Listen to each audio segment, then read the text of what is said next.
AP liquor scam లో ED దూకుడు పెంచింది. తాజాగా ఎంపీ కేశినేని చిన్ని భార్యకు ఈడీ సమన్లు జారీ చేసింది. ఈ నెల 27న విచారణకు హాజరు కావాలని ఈడీ నోటీసుల్లో పేర్కొంది.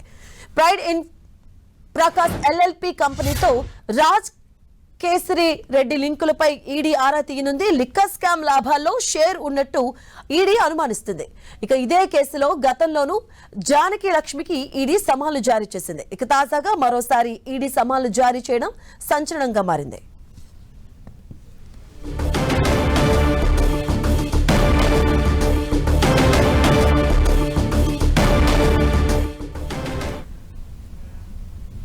లిక్కర్ స్కామ్ కేసులో తన భార్యకు ఈడీ నోటీసులు ఇచ్చిందన్నటువంటి వార్తలను ఖండించారు ఎంపీ కేశినేని చిన్ని. అవి లిక్కర్ స్కామ్ కేసుకు సంబంధించినవి కాదన్న ఆయన ఓ రియల్ ఎస్టేట్ కంపెనీ వ్యవహారానికి సంబంధించిన నోటీసులని స్పష్టం చేశారు. లిక్కర్ స్కామ్ కేసులో తనపై బురద చల్లే ప్రయత్నం చేస్తున్నారని మండిపడ్డారు. ఆరోపణలు వాస్తవం అని రుజువు చేస్తే రాజీనామా చేసేందుకు సిద్ధమంటున్న ఎంపీ కేశినేని చిన్నితో మా ప్రతినిధి Ravichand face to face. MP Kesineni చిన్ని భార్య జానకి లక్ష్మికి ఈడీ నోటీసు వచ్చిన నేపథ్యంలో దానిపై స్పందించడానికి చిన్ని మనతో ఉన్నారు.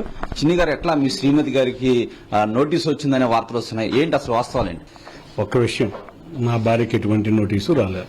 కంపెనీకి, తన డైరెక్టర్గా ఉన్న ఒక కంపెనీకి వచ్చిన నోటీసు, అది కూడా లిక్కర్కి సంబంధించిన విషయంలో రాలేదు. ఒక రియల్ ఎస్టేట్ వ్యవహారానికి సంబంధించిన విషయంలో ఒక నోటీసు వచ్చింది.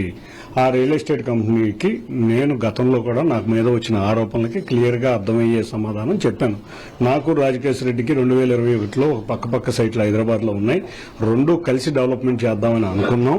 కానీ 2022కి దాన్ని విత్డ్రా చేసుకున్నాం అని ఆ రోజు జరిగింది. ఆ రోజు జరిగిన సంఘటన మళ్ళీ ఇవాళ ఈడీ సుమారు ఒక 500 మంది వ్యక్తులకి, పెద్ద పెద్ద రాజకీయ నాయకులు ఉన్నారు, వాళ్ళందరికీ కలిపి రోజు నోటీసులు ఇస్తే దాంట్లో ఒక రియల్ ఎస్టేట్కు సంబంధించిన నోటీసే మా కంపెనీకి వచ్చింది. ఆ కంపెనీకి కూడా 27వ తారీఖున ఎక్స్ప్లెయిన్ చేస్తాం. దాంట్లో ఆ కంపెనీ ఒక ఎస్పీవీగా ఫామ్ అయిన కంపెనీ, పక్క సైట్లు ఉండడం వల్ల చేద్దాం అనుకున్నాం. కానీ 2022లోనే ఆ ప్రతిపాదన విరమించుకున్నాం. సుమారు 35 లక్షల ఆ రోజు ఆ కంపెనీలో ఒక ఆర్కిటెక్ట్ ఫీజు కింద డబ్బులు ఇవ్వడం జరిగింది. అంతకు మించి దాంట్లో ట్రాన్సాక్షన్ కూడా ఏమీ జరగలేదు. కాబట్టి ఆ కంపెనీ అప్పుడో విత్డ్రా అయిపోయింది. దానికి ఆరోపణలన్నిటికీ 2025లోనే నేను సమాధానం ఇవ్వడం జరిగింది. మళ్ళీ అదే ఆరోపణలు తిరిగి తీసుకొచ్చి ఏదో హైలైట్ చేద్దామని చూపిస్తున్నారు. ఒక్కటి, నా భార్యకి ఎటువంటి నోటీసు రాలేదు, వచ్చినది కంపెనీకి మాత్రమే. కంపెనీ ప్రతినిధులు 27వ తారీఖున దాన్ని ఎక్స్ప్లెయిన్ చేయబోతున్నాం. ఆ నోటీస్ ఏంటంటే, మీకు ఏమన్నా మీ కంపెనీలో ఏమన్నా ట్రాన్సాక్షన్ జరిగినాయని ఒక నోటీస్ ఇస్తారు. ఇప్పుడు ఇన్కమ్ ట్యాక్స్లో నోటీసులు వస్తాయి, అట్లాగే ఒక నోటీస్ వచ్చింది. ఆ నోటీస్ని ఏదో సమన్ వచ్చినట్టు చిత్రీకరించడం చాలా దారుణం. నోటీసులు అందరికీ ఇన్కమ్ ట్యాక్స్లో ప్రతి కంపెనీకి వచ్చే నోటీసు లాగానే ఇది కూడా ఏమైనా ట్రాన్సాక్షన్ ఉందని వచ్చిన నోటీసే. ఆ నోటీస్కి మేము సమాధానం చెప్పబోతున్నాం. ఆ నోటీస్ కూడా నేను చెప్పబోయేది ఏంటంటే, ఎటువంటి ట్రాన్సాక్షన్, దీన్ని మించిన ట్రాన్సాక్షన్ ఎటువంటిది జరగలేదు. అయినా ఒకటే చెప్తున్నా, నేను తెలుగుదేశం కార్యకర్తని. నేను ఏదన్నా తప్పు చేస్తే ఎటువంటి శిక్షకైనా నేను రెడీగా ఉన్నా. తప్పు చేసే వ్యక్తులు కాదు, ప్రజాసేవ కోసం వచ్చిన వ్యక్తులు. ఏదో బురద చల్లాలనుకుంటే ఇది అవే పని కాదు. కాబట్టి మీడియా హౌస్లందరికీ కూడా ఒకటే చెప్తున్నా, మీరు నా మీద కానీ ఎవరి మీద వచ్చిన ఆరోపణలు మీరు ముందు ఒక ఎక్స్ప్లెనేషన్ తీసుకుని వేస్తే బాగుంటుంది. ఏదో ఇంట్లో కూర్చున్న ఆడవారిని కూడా రోడ్డు మీద తీసుకురావడం చాలా దారుణంగా ఉంటుంది. ఇటువంటి వ్యవహారాలు చాలా జాగ్రత్తగా చూసి వ్యవహరించాలని కోరుతున్నాను. అంటే ఏదైతే రాజకేశ్ రెడ్డితో మీకు సంబంధించి లిక్కర్కి సంబంధించి లావాదేవీలు ఉన్నాయని బయట ప్రచారం జరుగుతుంది. ఈ నేపథ్యంలో అసలు ఎందుకు ఇలాంటి ప్రచారాలు జరుగుతున్నాయి? ఏమన్నా రాజకీయ కుట్ర మీ మీద ఏమైనా జరుగుతుందా?